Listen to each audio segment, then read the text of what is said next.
তিস্তা মহাপরিকল্পনা বাস্তবায়নের দাবিতে আগামীকাল থেকে জাগো বাহে তিস্তা বাঁচাই সংগঠনের ৪৮ ঘন্টার কর্মসূচি শুরু হবে।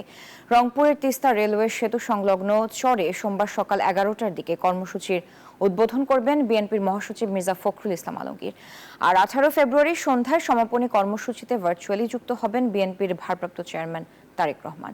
ইতিমধ্যেই এই কর্মসূচির সকল প্রস্তুতি শেষ পর্যায়ে।